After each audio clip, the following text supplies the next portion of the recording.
Good afternoon, everyone. It's a pleasure to be here. Um, Today, I'm going to spend maybe the next 30 minutes um, focusing on what's happening domestically in Iran. Some of you may have been there about 3 months ago when we had a briefing talking about the parliamentary elections in Iran. And back then, nobody knew that 3 months later we will have a reformist president in office, and obviously some of the regional tensions that have happened. That's why we have to look at the domestic development, but also about spend a few minutes talking about the regional dynamics, especially the tensions with Israel. I will also try to assess the foreign policy of the new government, even though the cabinet is not final yet. We roughly know in which direction the new government wants to go. And then I will close by just talking about some of the risks and opportunities for international companies. So let's start. We have a new administration. President Pezeshkian has been elected to office. He was the only reformist um, who ran in the elections, and then he went together with a hardline so-called Paidari candidate, Mr. Jalili. The two of them went to the second round, and Pezeshkian won. And interestingly, he has called his administration the administration of national unity. What he means with that, we will see in the course of the next few slides, because it's important to understand what he's talking about. One of the aspects of this national unity is a very special relationship with the Supreme Leader Ayatollah Khamenei. This is important because the past presidents from Mr. Rafsanjani, remember Khamenei himself was a president in the 1980s, then he became supreme leader, and every single president since has had a tense relationship with the supreme leader. We now have for the first time a president who is basically understanding the dynamics of power in Iran and is sort of clear about the fact that the supreme leader is the number one authority in Iran, and he is basically playing the role of the number two authority, submitting to the number one authority, which none of the presidents did. They always had to be forced to accept the authority of the supreme leader. And this time it's a very, very different approach. For example, I was reading the details about the cabinet lineup, and I realized that Mr. Pezeshkian, the president, um, discussed every single ministerial uh, nominee with the supreme leader, something that none of the presidents did in the past. They only discussed some of the selected positions with the supreme leader.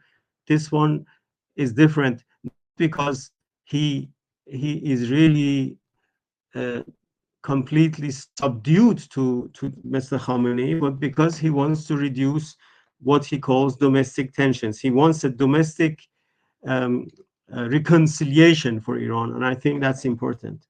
Another important fact that shows in which direction Mr. Pezeshkian wants to go is the appointment of the former vice president, Mr. Arif, who was the vice president under reformist President Khatami in the late 1990s, early 2000s. Mr. Arif um, was a very effective vice president back then and has always been respected as a reformist politician.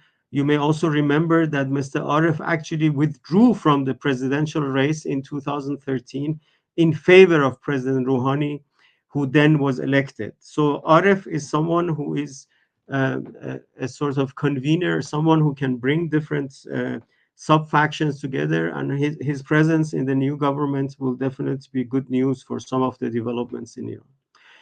It's also clear that President Pezeshkian has to have a very difficult balancing act. We know Iran consists of different networks, different competing factions, and uh, when we look at the cabinet, and in a minute I will show you the main faces, it's very clear that he had to uh, balance the different factions. You have some reformist figures, but we also have some conservative figures, and that the former foreign minister Javad Zarif, who played a very significant role in helping Pezeshkian win the election, resigned from the position of vice president in charge of strategic affairs because he was unhappy with some of the decisions, some of the appointments in the new cabinet. We will see that in a minute. Um, I mentioned the cabinet selection. We will have a look at the choices now. Let's look at some of the important figures. Mr. Araghchi, who was the chief nuclear negotiator in the Rouhani government and deputy foreign minister, has been nominated as the new foreign minister. None of these guys have received a final approval from the parliament as yet. Right now, the parliament is going through the different speeches in favor or opposing these figures, and in some cases, it's clear that the candidates will be approved by the parliament. In other cases, it's not very clear, so we will have to wait. The other person who is very important in the new cabinet is the Minister of Finance and Economic Affairs, Mr. Hemmati. He was the central bank governor under the Rouhani government, and he ran for president. He was the main uh, reformist candidate opposing President Raisi in the 2021 elections, and he lost. But ever since, he became a very vocal critic of the economic conditions in the country, and it would be very interesting to see him act as the Ministry of Finance and Economic Affairs. Could also have a positive impact on the economic developments.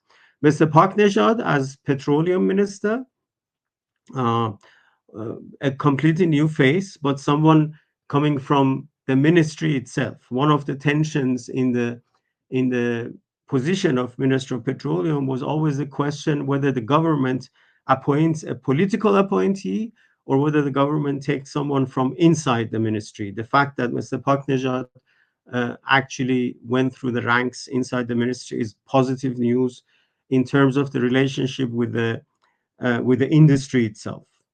Mohammad Atabak as the Ministry of Industries, Mining and Trade is also important. This is a bit of maybe too nuanced analysis, but he's the industry in Iran, as you can imagine, because there are so many, rents and potentially also space for corrupt practices. There are a lot of subsectors that play a big role, and Mr. Atabak definitely represents the construction industry in Iran as opposed to the other industries, for example, petrochemical and others.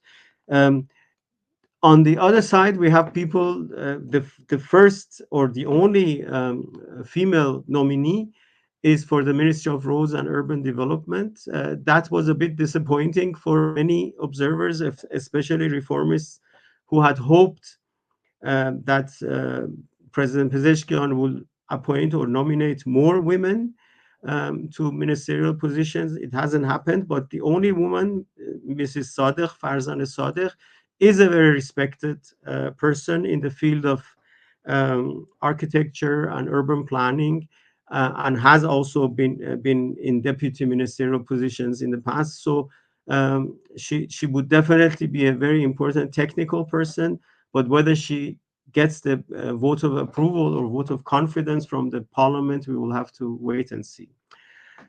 One of the biggest disappointments for many who looked at the candidates is the appointment or the nomination of Mr. Momeni, Eskandar Momeni, a former commander of the law enforcement units, to be the next Minister of Interior. And here you see a little bit how the different political factions sort of bargain. This person is very closely affiliated with Mr. Ghalibaf, the Speaker of the Iranian Parliament, who also ran for president. He lost. He didn't even manage to get into the second round. but you can see that President Pezeshkian is trying to give his faction, his network, also some space in the new government, in the new cabinet.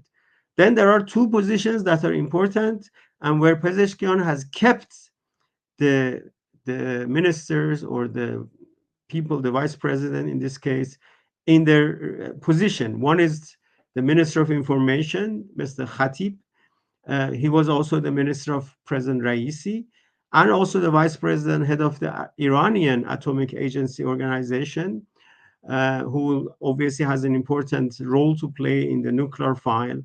Mr. Islami, both of them have also been nominated as ministers slash vice president in Pezeshkian's government. So you can see it's a balancing act. It's a balancing act between different factions. It's a balancing act between different networks. And it's clear that if you don't have this kind of an approach, you will face a lot of problems in the Iranian power structure. Even if you bring in reformist ministers and they get approved initially, it will be very easy for a conservative or hardline parliament, the one that we have right now, to impeach these ministers. So Pezeshkian has tried to create a balance so that his main priorities in the new government, one being some degree of diplomatic engagement with the Americans to reduce the pressure of sanctions, but also some degree of economic reform to improve the economic conditions. In these two areas where he has top priorities, he has selected or nominated his own people. In other areas, he has brought in other factions so that they are also part of uh, the new cabinet. Let's talk about some other important domestic dynamics. The person you see on the right at the top, Saeed Jalili, this is the presidential candidate from the hardline faction called the Paidari Front, who lost the election to Pezeshkian. And in my view, Saeed Jalili's project, if you want to call it that way, or plan, or his Paidari Front's plan with the presidency was to get to the presidency, control the executive power, and then lay the ground for their spiritual leader, the second photo you see here, Mr. Mir Bagheri, to become the next supreme leader in Iran. Because, as I told you 3 months ago, Iran is in the midst of a very lengthy process of identifying the successor to the supreme leader. Now, one interesting fact that we have to consider is that through the death of Ebrahim Raisi, who himself was considered as a candidate for the supreme leadership, these two processes have been completely decoupled. Now we have a president who cannot be the next supreme leader.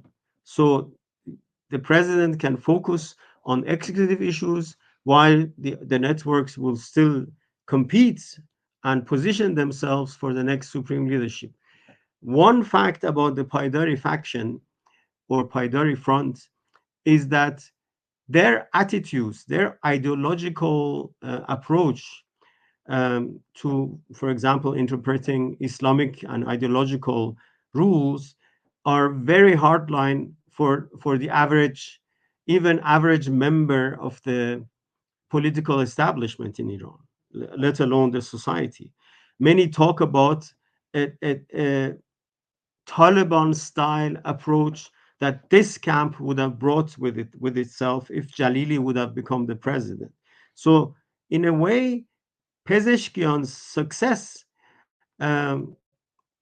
was a blow to the hardline plans for Iran, the Paidari Front's plans for Iran. And in fact, uh, especially because you can say that it was a coalition between reformists, moderates, and even mainstream conservatives to push back against what the Paidari Front had planned for Iran, that there is now a resolve to marginalize these hardliners. How far they will go with this marginalization, we don't know.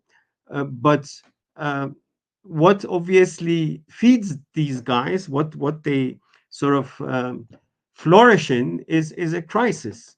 As long as there are crises, and right now we have multiple crises. We have the crisis with Israel, we have the crisis, the economic and other crises inside the country. The Paidari Front is very interested in having sort of multiple crises so that they can shift everything towards their campaigns and their ideas, uh, and justifying it in the name of security.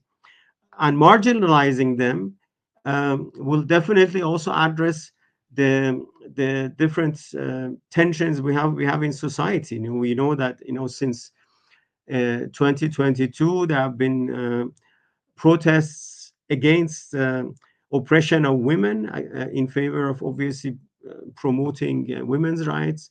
Those of you who are familiar with Iran know that the social conditions have shifted, and there is, at least in larger cities, there is more space for women in terms of dress code, in terms of social liberties, and one of the expectations from the new president, Pezeshkian, is that he addresses these issues.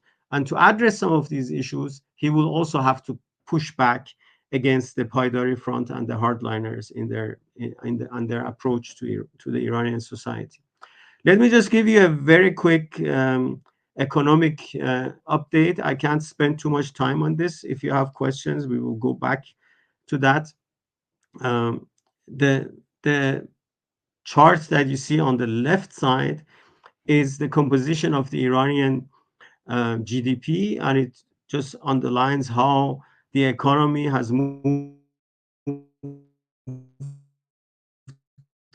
deep. The economy is based on services, and obviously is a diverse economy with oil and gas sector, construction, industry, and mining, and so on. The different indicators that you see, where you see the red figures, those are the critical figures, and they also put a lot of pressure on the society. We still have a high inflation, even though the trend of inflation is coming down, but it's still a 40% annual inflation. We have high unemployment, again, even though the trend there is positive, but still very high. And these um, negative economic phenomena, the negative economic conditions, and the loss of purchasing power are putting a lot of pressure on the Iranian society, and as a result, you have a lot of drive for migration. You have a lot of undesirable socio-economic conditions, and Pezeshkian's top priority will be to address these economic ills in a way, and um, in within that uh, uh, program or plan to address the economic conditions, um, the big the big sort of challenge is to uh, manage the external relations in a way that Iran can reduce the negative impact of sanctions. Just to show you a couple of the main headaches, on the one side, the Iranian real has been losing value. Basically, you see the graph here since um, 2019. The parity between the Iranian real and the US dollar has lost almost 5 times its value, and you have to imagine what it means for the purchasing power of the average Iranian family. On the right side, you see the inflation figures of the various administrations we have had since the late 80s. We have never had an average inflation of 48% over 4 years in the past. And that, again, that is eating into the economic conditions of the average family.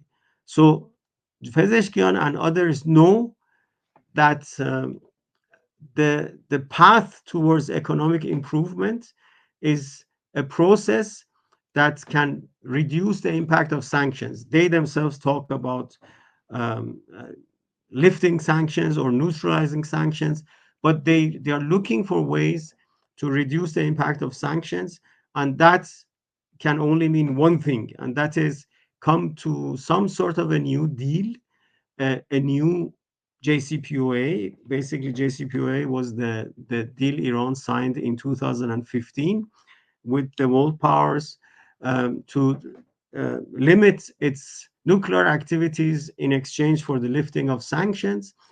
Reviving that deal is almost impossible because Iran has moved on in terms of nuclear capabilities and is not going to go back to the same level of limitations as it was defined in 2015. But the idea would be to to introduce new limits, new bans on the nuclear program in Iran in return for an adjustment of the sanctions. And how far that will go will depend on the success of this man. I assume that he will get the vote of confidence from the and in the parliament he presented his approach to foreign policy. And here I just want to uh, sort of share some of the main points which actually will give us an idea of how he will approach the situation. One one of the objectives that he has formulated, and I think the top leadership also agrees with it, is that Iran will pursue an honorable, functional, and opportunity-oriented interaction with Europe. uh, I personally wasn't certain whether they will actually go back to improving relations with Europe, because Iran was very disappointed in Europe for not being able to sustain the JCPOA. Because if you remember, when Trump withdrew from the JCPOA in 2018, Iran remained committed for a year after the US withdrawal, saying that if Europe delivers, meaning if Europe delivers the economic benefits that Iran was promised in the JCPOA, Iran will continue uh, abiding by the rules of the JCPOA. But Europe didn't, couldn't, you can say, because of US pressure and US sanctions. And my feeling was that Iran will never try to restore relations with Europe. But it is clear that it's in the Pezeshkian government, there will be a lot of attention to the potential of developing um, relations with Europe. This term of conflict management in the relations with the US is also important. So it's not confrontation. That's very important. In the Raisi government, it was clearly confrontation with Western powers and a greater uh, pivot towards Eastern powers. But in this government is clearly conflict management. So we are not going to antagonize the Americans, but we are also going to basically manage and neutralize their hostile policies. They will continue the good neighborhood policies. This was fully anticipated. I think this is the most successful foreign policy of the past few years.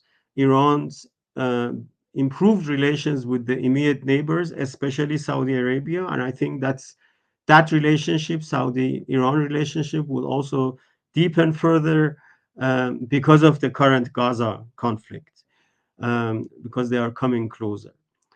Then the core sentence in the new foreign policy is this whole reference to a multipolar world. Basically, Iran will have balanced and multipolar relationship with world powers. So it's not just going to go and have an orientation towards Eastern powers, but will try to have a balanced relationship with all powers.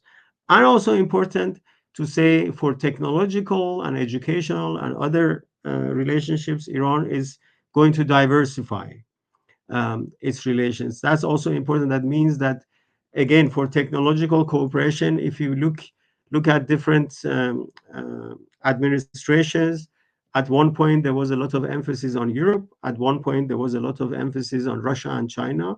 But now the new government says we want to diversify it, and that also um, fits in the fact that Iran has become a member of BRICS Plus. Iran has become a member of Shanghai Cooperation Organization, and Iran will try to diversify its relations and also reads very well with the proactive business and economic diplomacy. One of the questions that I'm asked when I tell people about these ideas is whether the other factions, especially the hardliners and uh, conservatives, will allow the government to do this. My answer is that I think there will get the benefit of the doubt for the initial maybe 6 to 12 months, and everyone will then assess whether the new policy, the new sort of diplomatic approaches have actually borne fruit. If they don't, then you can see a lot of disruption or expect a lot of disruption from the other power centers in Iran.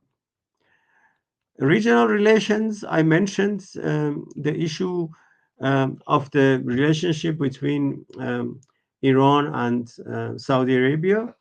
That detente has created a positive atmosphere. I can tell you that Iran's trade with the GCC countries is growing relatively fast, and that shows that a lot of the new trade activities, some of them also replacing old trade interaction with Europe and Asia, is going very positively. The fact that there is a positive atmosphere or a positive climate in the regional relations was also seen in the number of regional leaders who came to President Pezeshkian's inauguration. Uh, in fact, even Bahrain, who has had a tense relationship with Iran, sent a high-level delegation, and in total, about 75 countries were represented at the inauguration. That shows that Iran is not as isolated as many think, but some of these people also were hopeful because there was a new reformist president, and now we have to see how the relationships develop. Obviously, the key question in the region is the Iran-Israel conflict. We know that these two powers have had I always call it a strategic competition in the region. Both of them would like to be the number one power of the region, and both of them, I think, deep down know that they cannot be the number one power because the other power will not allow it. It's a tense competition, and in recent months, because of the events, first the Israeli attack on the Iranian consulate in Syria and killing of a high-level RGC commander, Iran's response in April, then the assassination of Ismail Haniyeh in Tehran, which really hurt the Iranian dignity in the process. So what experts tell me is that the deterrence of the two sides is is basically in a way gone, or there is a new dynamism in terms of deterrence. And the Israeli assassination showed that the Iranian deterrence uh, is not working or did not work. Fact is that there is a right wing agenda in Israel. Netanyahu would like to um, change the narrative from what is more and more referred to as a genocide to a regional war. Obviously, if Iran reacts harshly and the US has to basically respond, then it could easily turn into a regional war, which Iran doesn't want. And Iran is right now caught between these two issues. On the one side, the Iranian dignity says we have to respond. On the other side, Iranian maybe strategic thinking and also pragmatism says it's better not to respond. So it's not an easy decision. What is interesting is the reference of the Iranian supreme leader last week to the possibility of a tactical retreat.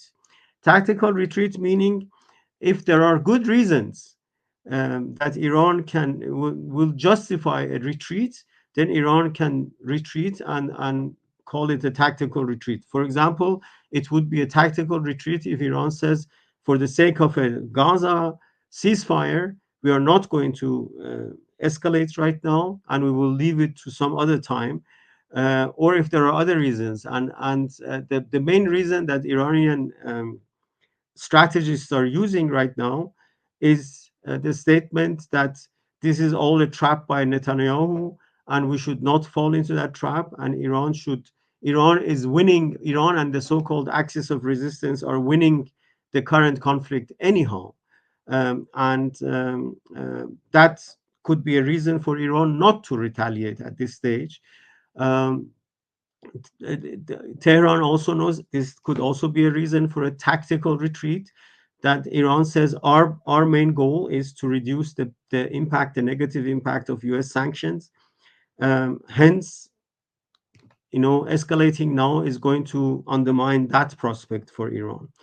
So I can tell you that the Pezeshkian administration would not like to escalate right now, but uh, there are a number of other factors, regional factors, and so on, and we will have to wait and see what will happen. It could also be that Iran would work on the so-called deterrence factor. For example, you may have read that in the past couple of days, the Hezbollah in Lebanon has published videos about its underground arsenal of missiles. That's something that everyone was guessing before, but now it's at least they have admitted that they have that. This could be one way of saying or communicating to Israel that Iran's capability to hit back, or Iran's Hezbollah deterrent, is more advanced than it is assumed, and that could be one way of putting pressure on Israel not to engage in similar assassinations or activities in the past. Very quickly, in the interest of time, on the other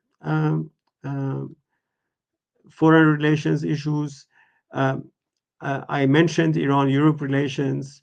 There will be a need for dialogue. The Europeans are angry at Iran because of Iran's role in the Ukraine conflict, because of Iran's drone and other exports to Russia, and that emotional uh, disappointment in Iran, and also, as I told you, Iran's disappointment in the European failure of sustaining the JCPOA are there. Um, there needs to be some new level of engagement. It was interesting that in the past 10 days or so, the leaders of France and Germany and the UK called President Pezeshkian mainly to talk about the tensions with Israel.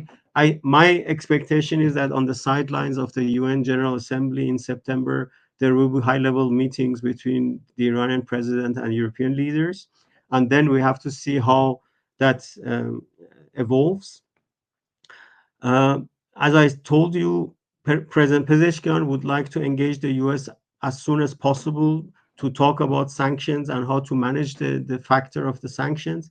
One of the strategies that people are talking about in Tehran is to try to draft something. If those of you following Iran may remember, in 2013, Iran and the world powers signed a so-called joint plan of action. This was the pre-stage of the JCPOA, and one could target something similar.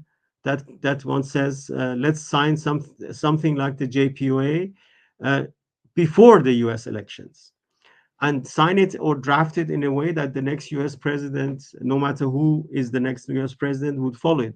But obviously, there are other factors. Trump exited an existing deal, JCPOA, last time, so there will be a lot of suspicion in Iran that with the Trump presidency, it will be more difficult. In any case, I think Iran will be ready to engage in a deal like that. Iran-China relations are important because China is the biggest buyer of Iranian oil, but also the biggest source of technology for Iranian companies, and that relationship will continue no matter what happens. Iran-Russia relations are under pressure because both countries are severely sanctioned, and there are also a number of dimensions that are new to Iran. For example, the military cooperation in Syria, which is a tense relationship. So it's not necessarily as solid as the Iran-China relations, but it will also continue as long as the US puts pressure on Iran. And the objective that I mentioned earlier, this diversification of foreign relations, will mainly focus on relations with the global south, with countries like South Africa and Brazil and Argentina and India and so on. That I think that those countries will experience the highest growth.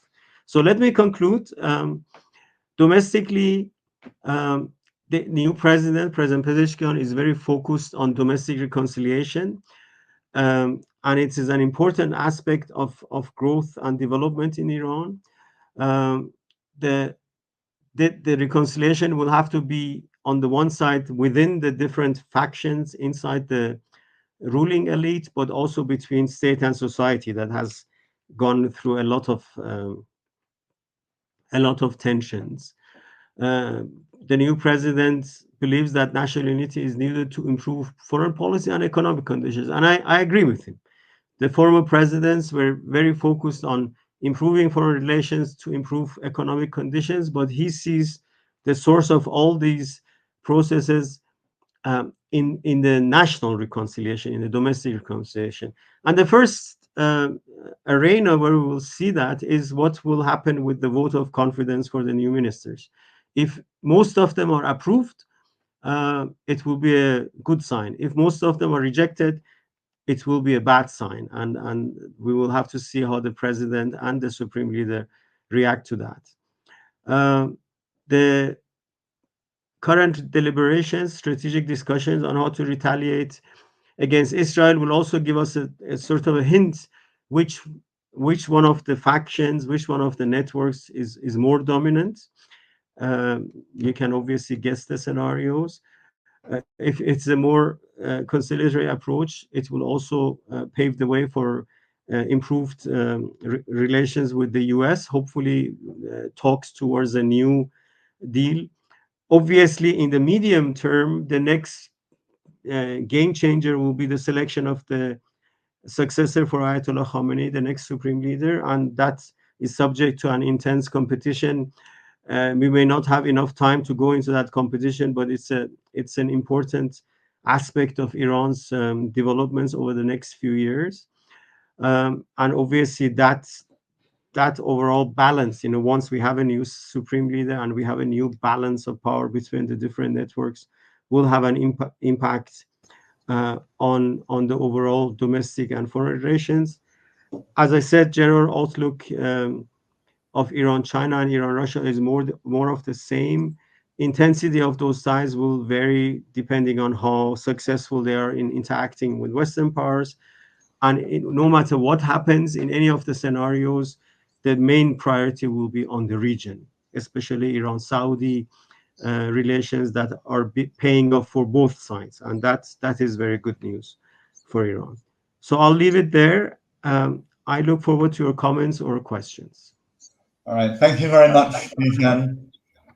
That's excellent. Another tour de force, as always. We have a number of questions, some of which you've answered already, but you might want to elaborate on them as well. The first one from Dan says, do you think there'll be a separate deal with the US administration, unlike the JCPOA? So as I told you, before Mr. Araghchi outlined the new foreign policy objectives, my personal prediction was that Iran will ignore the Europeans and will just go straight to the Americans and say that our past experience with the JCPOA shows that the Europeans are irrelevant. I have to also say that in brackets, that back then the Europeans played an important role in the sense that Iran thought that if Iran improves relations with Europe, it will achieve all the goals. The feeling in 2013 was we don't really need the Americans. the lessons of the past decade show that we actually need the Americans. The Americans can twist Europe's arms, put pressure on banking and trade and so on. So yes, the objective of many strategists in Iran, or the advice they give, is that, the Europeans are irrelevant. We have intermediaries in the region. Qatar and Oman are doing a very good job in intermediating as intermediaries between Iran and the US, and we need to resolve our issues with the US. But now that I've seen Abbas Araghchi's outline, I feel that they are going to put some energy into improving relations with Europe. One good reason is also the fact that most of the Iranian industries are based on European technologies and industries. But there is a very strong constituency in Iran that says we need to settle our issues, resolve our issues with the United States, and that could turn into a direct deal between Iran and the United States. And I can tell you one thing: a lot of European governments are concerned about this scenario. Yeah. Okay. Will Iran become more investor friendly by relaxing bureaucracy and improving the terms on government contracts? Uh, the desire is definitely there. I mean, President Pezeshkian and some of the ministers he has appointed, for example, the new if Mr. Hemmati gets the approval from the Majlis and becomes the new Minister of Economy, which is also in charge of that ministry is also in charge of foreign investment and some of the regulations, then it will definitely be a government that will address the issue of corruption, the issue of red tape, and a lot of the challenges that foreign investors face in Iran. But it is just a very, very complicated power structure. So what the government wants is not necessarily what will happen, especially if sanctions are still on, and other impediments are in the way of foreign investment or operation of foreign companies. But generally, uh, one thing that I just attended a conference about this issue, and one of the central sentences that one of the people who came from Tehran said was this: the overall trend is towards moderation. And I think that I agree with. It's towards moderation, also moderation towards foreign companies, moderation towards different groups of different interest groups. So I think generally yes, but with some limitations. Okay. How will the president manage the influence in the ICRG, not only perhaps politically, but also in terms of business, because they control so much of the economy? I think his what I described as a special relationship, the special relationship between uh, the president and the supreme leader, is partly for that purpose. Because if you have a good relationship with the supreme leader is also the commander in chief of all the military units in Iran. And we have three different military organizations, with the RGC being an important one, but also the army and the law enforcement units. So uh, Pezeshkian is trying to manage that relationship by having a very close relationship with the supreme leader, but also including some key people from the factions that are close to the RGC inside the government. And that's, I think, that is definitely the way to go. It is not good, like some of the past presidents have done, to antagonize the RGC and to try to limit their operation, whether we like it or not. And a lot of us don't like it. The RGC is just part of the Iranian power structure, both economic structure but also political structure. And Pezeshkian is trying to accommodate that, not necessarily to favor them, but also not to antagonize them. And I think that there will be definitely, if we talk about reconciliation, domestic reconciliation, there would also have to be some degree of reconciliation between the RGC and the government's organs. Okay, there's a question about Africa and Iran's influence and activities in Africa vis-a-vis Israel, but also one could say vis-a-vis other countries as well. I mean, Iran's, we have to put Iran's actions in foreign relations over the past 2 decades within the context of Iran being sanctioned by Western governments. I mean, the more you sanction Iran and the more you limit Iran's ability to trade and interact with, for example, Western markets and Western countries, the more Iran was pushed towards other regions, Asia, Africa, and so on. And in depending on what the region was and how far the American influence would go in that region, Iran would succeed or not succeed. I mean, I think Iran is definitely, you can think, if we draw a graph, um, you will see a direct correlation between U.S. influence in some of these countries and Iranian presence in some of these countries. The higher the U.S. influence, the lower the Iranian presence, and vice versa. So I don't personally, I don't think that Iran went to these countries to build uh, capacities to antagonize Israel or the U.S. Iran went to these countries to be able to develop economic and trade opportunities. The Yeah. same way you hear in the new foreign policy doctrine, diversification of foreign relations. That is exactly diversification, and I would still argue if um, relations with the West de-escalate and Iran can go back to its usual trade patterns with Western countries, the Iranian presence in Africa and other regions will also reduce. Okay. Going back domestically, what do you think the voters will think of the new president? I mean, how long will they give him, or will they be disappointed by his inability to change the system? I mean, the first reactions. First of all, let's go back to voting. Um, Many people, in my view, mistakenly say 51% of the Iranian population boycotted the election. Well, that's the simple math. So 49% participated in the second round, hence 51% boycotting. That's not accurate because we have never had 100% participation.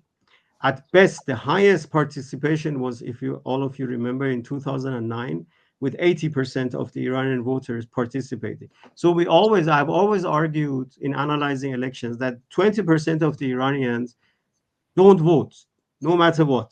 I mean, if you have, even if you have the best democratic election in Iran, about 20% will just stay indifferent. So we are talking about 80% who could have voted, and out of that 80%, 49%, meaning the majority of the potentially voting population, participated, and which is not very high. Even in the 2021 election, when President Raisi was elected, 48% participated. So it was not a big achievement, the participation, meaning that a large segment of the society, potentially 30 to 40% of the society, are still um, against the regime as a whole, and also not interested in what they see as an election farce. But the fact is, between the first round, where about 40% participated, and the second round, where 49% participated, 9% of the population moved to believe in Pezeshkian. This is very important. Uh, Partly because they really wanted to see a reformist president, but more strongly because they wanted to prevent the election of Jalili, the emergence of ideologically much more hardline administration. And for those people, those who wanted to prevent um, Jalili and the sort of hardline thinking from becoming the next president, they feel that they have won. I mean, they have succeeded in what they wanted to achieve. Those who wanted to see something more popular from the new president, they are now a bit disappointed because they feel there could have been more women in the cabinet. There could have been religious minorities, especially Sunnis, in the cabinet. They are disappointed on that level. Yeah. Pezeshkian himself keeps saying, "Let us work first. Let us basically um, judge the new cabinet based on their performance rather than based on their names and past positions." So there is definitely a degree of disappointment, Okay. but people are also intelligent enough to know that um, we didn't even expect any reformists to come back to presidency in Iran. I mean, fact is that everyone's thought Raisi will be president for 8 years, meaning up Yeah. to 2029, and then he would be the next supreme leader. Okay. The fact We've that got the sorry, we have about four more questions, so if we can get okay, through. Um, One is looking at the influence or the control of the Houthis by Iran and how constructive it would be if Iran could prevent the Houthi attacks on shipping. And that perhaps brings up the question of whether or how much control Iran has over Hezbollah, the Houthis, Hamas, and the militias, etc., in Iraq. If you could deal with that quickly, that'd be great. yeah, that's very quickly. Uh, with the exception of the Hezbollah in Lebanon, Iran doesn't have a very close organic relationship with any of these players. Um, those who question this should remember that, for example, Hamas did not support the Bashar Assad government in Syria. So if they would have been under Iranian commands, Iran would have ordered them to support Bashar Assad in the Syrian development. The Houthis attacking ships and navigation, they're actually also working against Iranian interests. In fact, in one of the Brazilian ships they took hostage was actually carrying Iranian wheat. So it's these different we call them Iranian allies, not necessarily proxies, because proxy is controlled by they are Yeah. allies that have synergies in their ideological outlooks. Hezbollah is different. Hezbollah was established by Iran, was financed by Iran, was the weapons come from Iran, and so on. So Okay. expecting that Iran can really change these decisions is overstated in my view. Okay, on Iranian oil exports, obviously Iran continues to export large volumes of oil to China with shadow fleets, etc.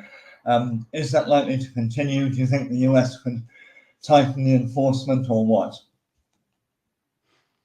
Uh, what the US does depends on who is the next president. But Yeah. the Iranian plan would be to try to resolve some of these sanctions related issues in oil exports as soon as possible. So, depending on what comes first, we will have to wait and see. The Biden administration, I think, had an interest for Iran to export more so that there is no pressure on the oil price uh, uh, in the sort of election season in the US.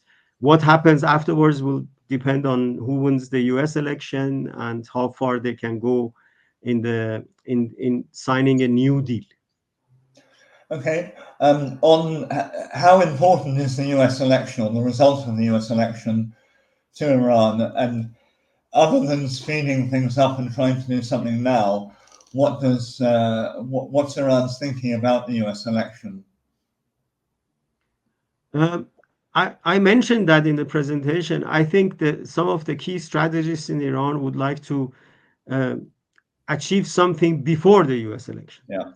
As I said, maybe a new JPOA, and that could ease tensions before the next president comes in. But the thinking is clearly that obviously a repeat of Trump is Yeah. definitely dangerous, but it doesn't mean that Iran will not deal with a Trump administration. The overall goal within the next year, I would say, is to achieve some degree of de-escalation. And if Kamala Harris wins the election in the U.S., um, then it's probably because of the experience Iran had with the Obama administration. There are probably more inroads into the Kamala Harris administration. But we have to wait and see. I think it's premature to speculate. So many factors, especially regional factors, will change the equation. What I want to say is that even if Trump is elected, don't forget that 2017 was very different to 2025. Um, Iran had a lot of regional tensions, and that is not the case anymore. And that's why I'm saying Iran will focus on the immediate region in any case, because it can gain also in some of its other objectives in foreign relations. Okay, final quick question. If the president has discussed the cabinet appointments with the Supreme Leader, why would Parliament reject the proposals if the Supreme Leader has approved them? We have enough people in the parliament who don't like the supreme leader as well. Okay. Don't think that he's the final authority on everything. We have people who have their own agenda and challenge the supreme leader as well. Okay, that's wonderful. Thank you as always, Bijan, for a real tour de force. There have been a lot of compliments on the chat line here, and we're delighted to have you again. No doubt we'll do another one once things have developed. But thank you very much